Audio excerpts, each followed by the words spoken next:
Hello, good morning. My name is Stephanie Comella, and right now we're going to be doing a 10 to 15 minute routine that you can do every morning or whenever you feel like you need it to help you connect your sensory systems, your brain, and your body for a really successful day that you helps you feel clear, focused, productive, and then also fluid in your movement.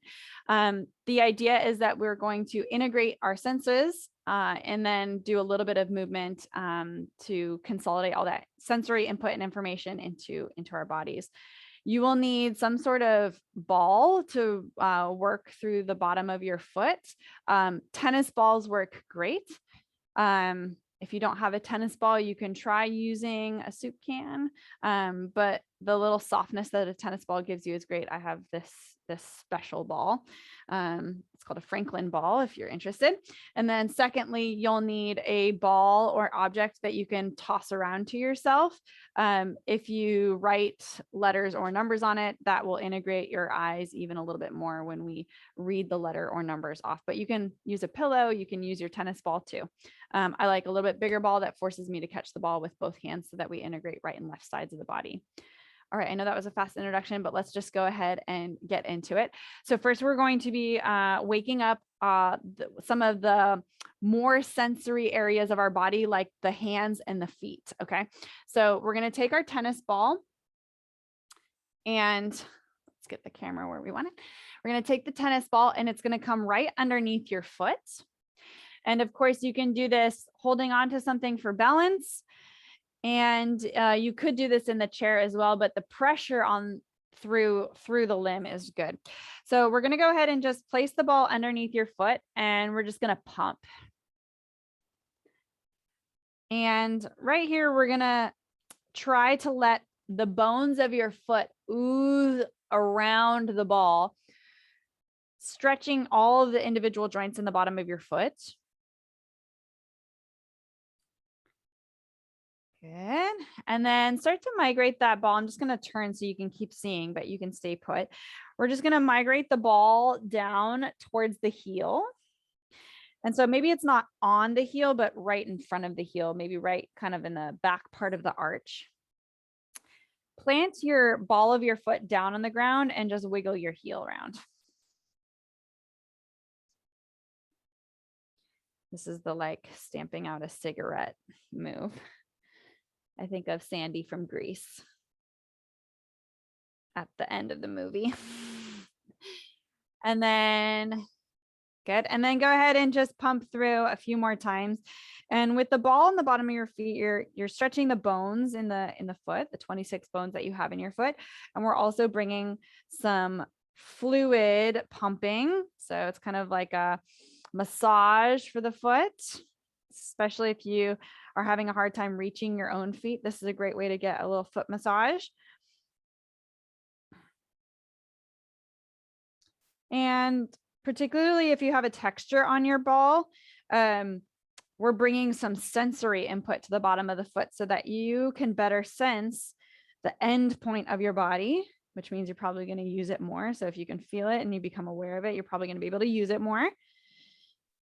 All right, I think that's good for that side. Go ahead and just step that off to the side. Before we do the other side, stand on both feet and you can either close your eyes or, stare off into the distance and just notice if you feel a difference between the side that you just did and the side that you have yet to do. Do you feel like you can bear more weight through it?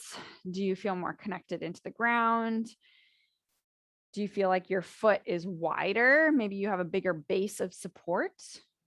Bigger base of support means more surface area for sensory input and also more surface area to balance on.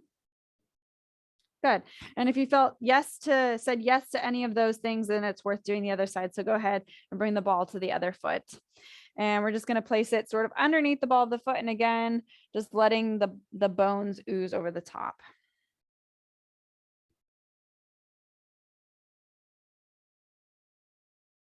You may even notice that your foot that you've already done, maybe it looks a little bit more lively. The increased blood flow has sort of created a more of a lifelike color to it. And then go ahead and just move the ball down to right in front of the heel. And we do the little twist right at the base of the arch.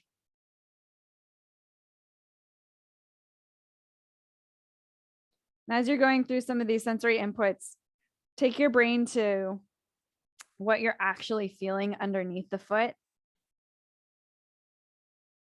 The fuzziness of your tennis ball, or the texture that your ball is. Maybe it's cold, maybe it's hot. Anything that you can notice in terms of sensory input.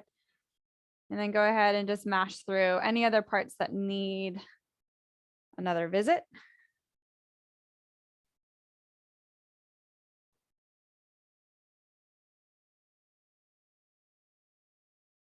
Good. Nice. And then go ahead and stand on both feet. And just again, notice what that intervention did for you in terms of how you feel your feet, how you perceive your feet, how your feet create a connectedness to the floor. And then go ahead and just rock forward and back a few times.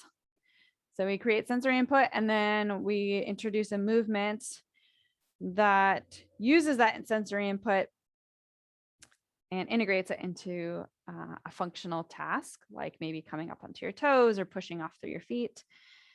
We'll just do one or two more of those. And last one. Good, good. And then go ahead and come, I'm going to come back to my knees here, but you can be standing or however you started out. We're going to do a little neck release, a little opening through the back of our neck. So we did this one a couple times in the past. So you're just going to bring your hand all the way to the side of your head behind you, almost like wrapping around, but I'm going to grab the skin right at the nape of my, or at the corner of my jaw, right underneath my earlobe. Sitting up nice and tall. This works best when you're sitting up nice and tall. Press your head back into your hand. We're going to rotate the head and eyes to look at your elbow while pulling your fingers across the nape of your neck, maybe right at the base of your hairline, tractioning through slow, and then release back out forward. All right. So from the back, it'll look something like some sort of like rock climber grip, the base of my neck. So it's going to be same side, eyes and head are going to rotate towards your elbow as you pull all of those tissues over to the other side. And we're going to do 4 passes total on each side, nice and slow. And so if you have a larger neck or smaller hands, you can adjust, you know, if you need to go a little lower on the next time to get that part. Yeah. Do one more on this side.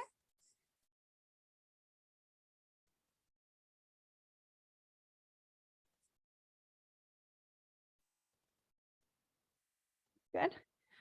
Then we'll do the same thing on the other side. So grabbing through, eyes and head look to the corner. Go ahead and pull across. The idea with this one is that you have a lot of important structures that run through the back of your neck. Specifically, we have structures that help nourish and transport non-nourishing things to and from the brain. And so by clearing this area, we can get a little bit more fluid blood flow into the brain, and that's obviously important for good brain health. 2 more.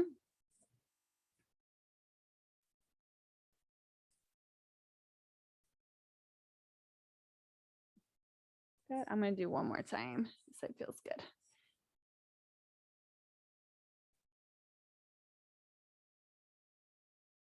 Beautiful. All right. Next, we're going to be integrating our eyes into our movement. But first, let's warm up some of eye range of motion. And so specifically here, the muscles that control the movement of your eyes, the literal movement of your eyeballs, you have little muscles that create those movements. So it's important that we work out those muscles just as we would any of the other muscles in our body. And so for this first one, we're going to go on diagonals.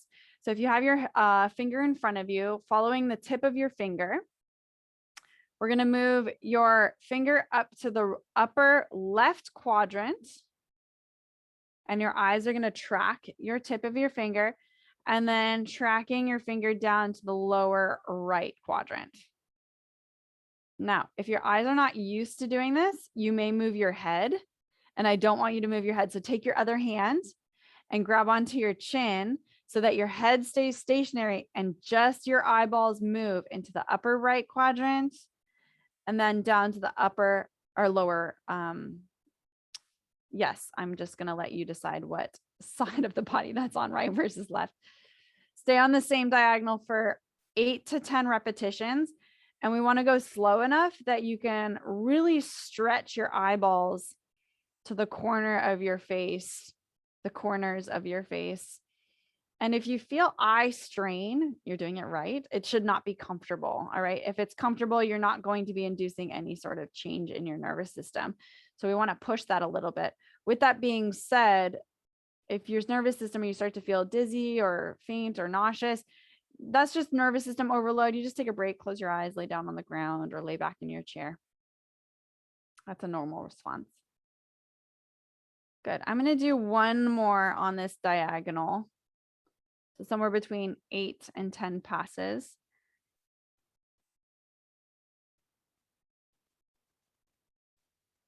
Good.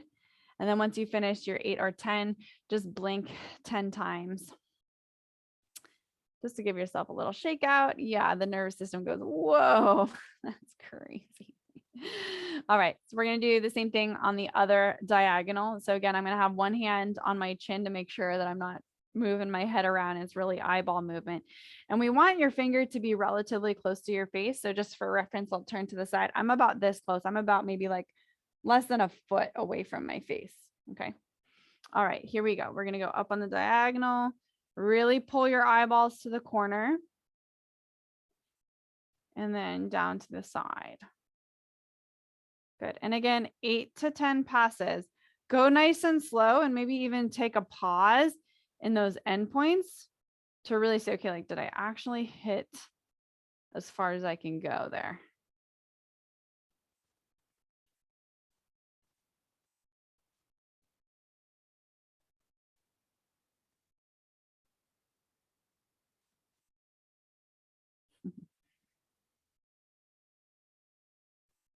So again, you want to be able to push your nervous system, push the limits of that eyeball range of motion. It's important that we push our nervous system. Otherwise, we don't get any change, right? You know, be a little bit out of our comfort zone. We're going to do one more time, or I'm going to do one more time. Go about 8 to 10 passes. Good. And then go ahead and blink for about 10 times, just blinking. Yeah, good. All right. And then next one's going to be convergence. So this is your ability for your eyeballs to come to the center of your face to focus on one singular object. It depends on both your eyeball range of motion being able to come in towards your face. And what this allows us to do is it allows our brain to register one image despite having two inputs. Okay. Convergence, like converging of images, converging of inputs of two eyes into one image. Okay. If the eyes are not converging properly, your brain registers two images. But the reason why you see one image still is because it takes brain power to suppress the second one. And that's why maybe you get tired when you read, because you're actually seeing two images in your brain's taking a lot of energy to suppress. All right. So convergence right here, we're going to have your pencil in front of you, and we're going to be locked on that pencil and pulling that pencil towards your nose. And there's going to be a point where you do start to see two pens or two pencils. Try to focus in to find one pencil and then go ahead and drift away. All right. This one is not done fast either. This is all about trying to get your eyeballs to draw in towards the middle of your face and converge to focus on one object. Once you come all the way in, really make sure that you're just seeing one object. It starts to get blurry, maybe on the edges, maybe do a little like, just to focus in and make sure you're actually hitting that convergence. Good. And if you have a really dominant eye, you may notice that your finger starts to migrate to one side. So just really make sure that you're coming in towards your nose.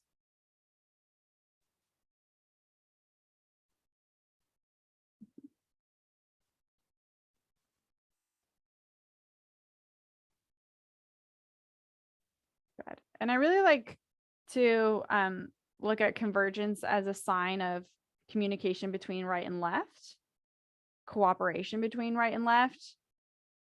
It's like, okay, can we cooperate the body, the right side of the body and the left side of the body to focus on a single task, and creating sort of like the centering effect where the right and the left meet together in the center of your body.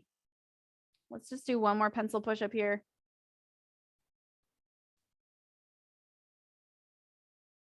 Good.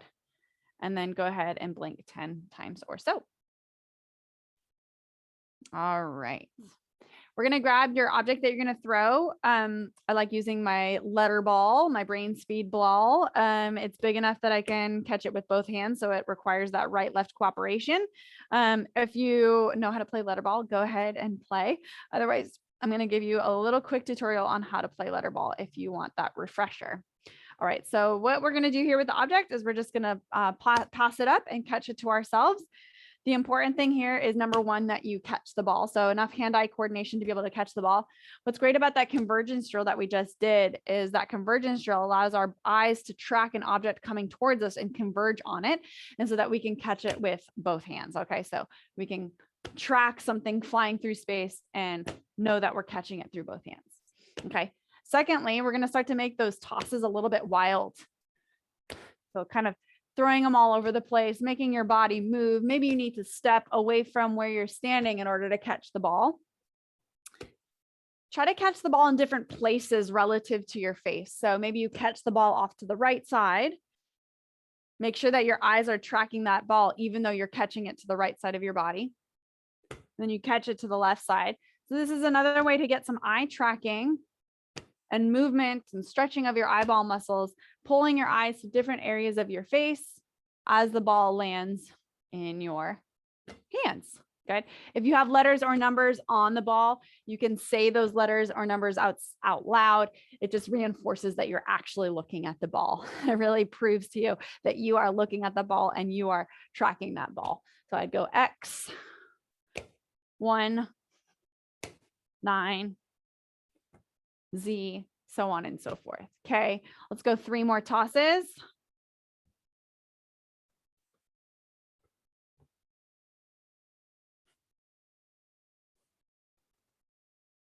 Nice. Beautiful. And then bring it on back to center. Now, if you are sitting in a chair, we're going to do some work to stand up out of your chair. Essentially, the next bit of the warm-up is going to be level changing. So changing sort of what horizontal level that you're living at.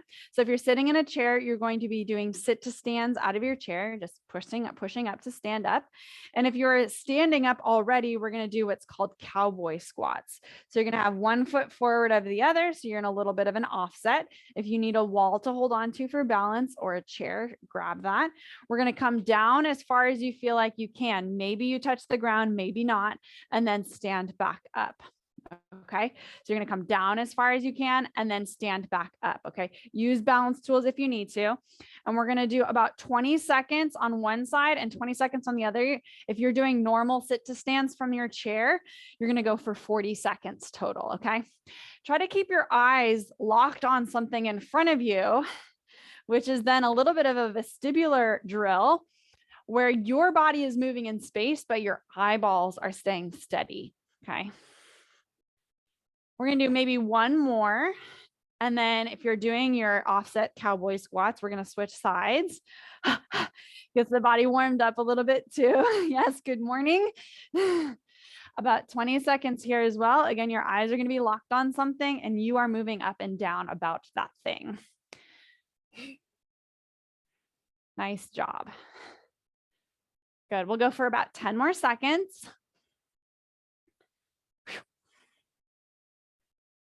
Nice. Maybe 2 more pumps. And last one. Good job. Got my heart rate up a little bit. Yeah. All right. Come back to your station. We're going to do one more set of eye drills and then we're almost done here. Settle in. All right. Here we go. We've got our tracking device. So high budget, our finger. If you prefer to use a pen, you can use a pen too. I just feel like most people have fingers, so this will work. All right, so we're gonna go right in front of your nose, straight up towards the ceiling. And then if you think about this for a second, you have your eyeball sort of field of view, and then it gets sort of black around the edges of your eyeball. So we're going to take your finger and you're going to trace the edges of your field of vision. So it's kind of like you're trying to touch your finger to where it turns dark. And then we're going to trace big circles around, pulling your eyeballs to really the extremes and down below and then over to the other side. So essentially we're making a big circle around your face and we're tracking your fingers with your eyeballs. If you know yourself to move your head, use your other hand to stabilize your chin so that you can really make sure that it's an eyeball movement. And we're going to go 4 circles in one direction, 4 circles in the other direction. And I'll let you decide when you need to switch the directions because I know everyone's going to probably go at a different pace. I like to go really slow to just make sure that I'm really pushing to the edge. So I'm always testing. Can I go a little further out? No, I need to pull it back in because I start to see double or I lose it. Yeah, I've got one more in this direction. If you need to take a break in between, of course, feel free to do that. Again, you want to feel strain, you want to feel discomfort, you want to feel sort of this nervous system agitation to some degree. I'm on the other direction, but of course you do you. Take your time.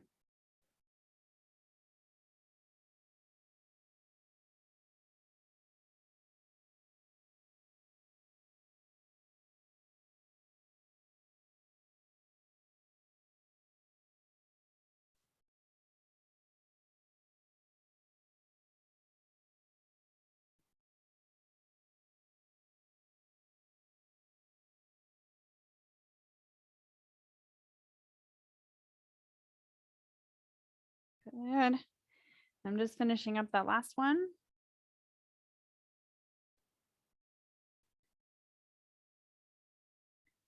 So now we've stretched our eyeballs to their outer limits, which is then going to also expand how or the range of motion in our own bodies. All right.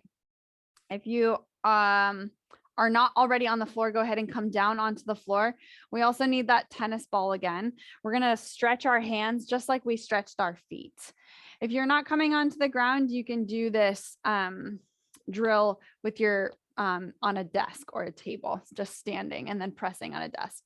But I do want weight bearing through your hands. So, all right. So right here, we're just going to take your tennis ball and it's going to go underneath your hand, similar to what we did with the tennis ball underneath your foot or the ball under your foot. So we're just going to go ahead and roll out through the palm. Again, if we're not feeling our limbs, we're not going to be using them.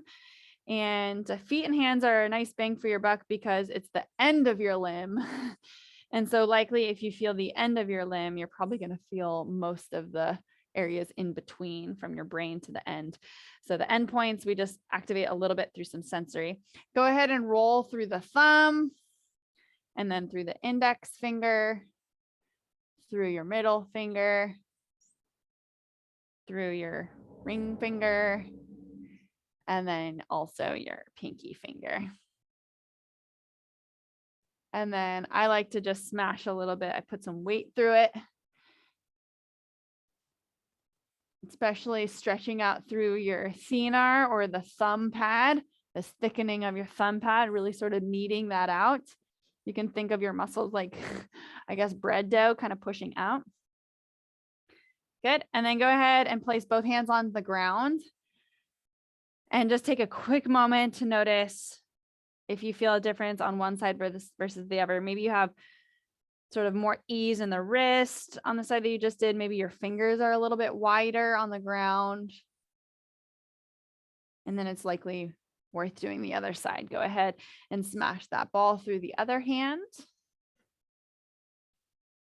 And we get to do this on the floor, like the double dip of being on the floor and loading through your wrists and loading through your shoulders and practicing that quadruped position.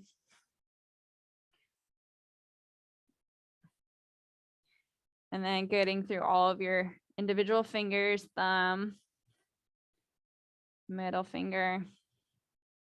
Oh, sorry, index, middle finger, ring finger, and pinky side finger. And then just kneading through any other parts that need a little extra love. Again, that thenar, that thick muscle, sort of in the palm underneath your thumb, by your thumb. Usually need some separation there. Yeah, good. And then you can toss that ball out to the side and just bring both hands onto the ground. All right, so now we're in your full quadruped position. If you can, tuck your toes so that your toe pads are underneath you. And we're just gonna do a little bit of rocking. We're almost done, I promise, we're almost there. Shift forward, shift back. Good. Maybe taking your eyes to something on the floor or your mat. And as you're rocking forward and back, your eyes are staying constant on that, but your body is moving about that point. Yep, one more time. Good, good. Excellent, nice job. All right, come on to a side, please. One side of your body. It's a quick little rotation for you. So we're gonna bend our knees up for a spine twist. You can make a pillow with your bottom arm. Stretch the top arm forward. And we're gonna look at your thumb throughout this whole movement here. You're gonna look at your thumb. Halo the thumb up overhead. Keep following your thumb as long as you can. And spiral the hand behind you. Again, we're gonna look at the thumb for as long as we can, which means when your hand sweeps past your hips, you may have to lift your head up a little bit. Good. So if you are not sure what we're doing, just go ahead and look at the screen real quick. You're just making big circles with your hand and following your hand with your eyeballs. So we're not only getting some good trunk rotation, spine stretching in the rotational plane, but we're getting some eye tracking by following the thumb. Stretching our eyeball muscles, as I said earlier. Okay, let's do one more of these.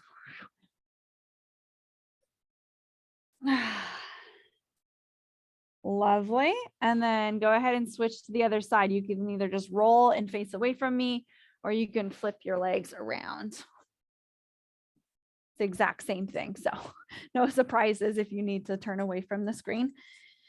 Go ahead and make a pillow, bend your knees up, stretch your top arm forward. Your eyes are gonna lock on your thumb there. Spiral the hand up and around. Oh yeah, all the way through. Reach forward, up and around, all the way through. So again, you're not only getting good spine stretching for your low back and your mid back, but also really great eye tracking here.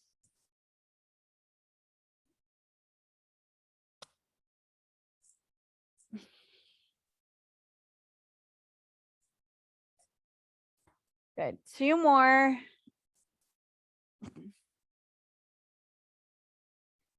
And last one. Beautiful. And then go ahead and get in a nice comfortable position and just close your eyes for a moment. You can rock your body gently if that feels right for you. But definitely close your eyes and let yourself sort of relax and melt into the ground. Take a moment to revisit some of the drills that we did today between the feet and the hand activation, the neck stretching, the eye tracking drills, the sit to stands, the quadruped and the rotation that we did. Oh, and the letterball.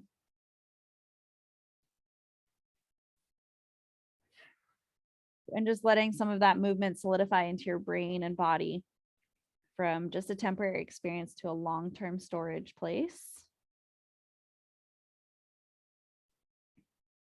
In through the nose, breathe, take a breath in through the nose and exhale out. Nice work. Go ahead and press yourself up to a sit position. Thank you for joining me. And if you have any questions, please get in touch with PD Active and we can loop you in for the brain training class.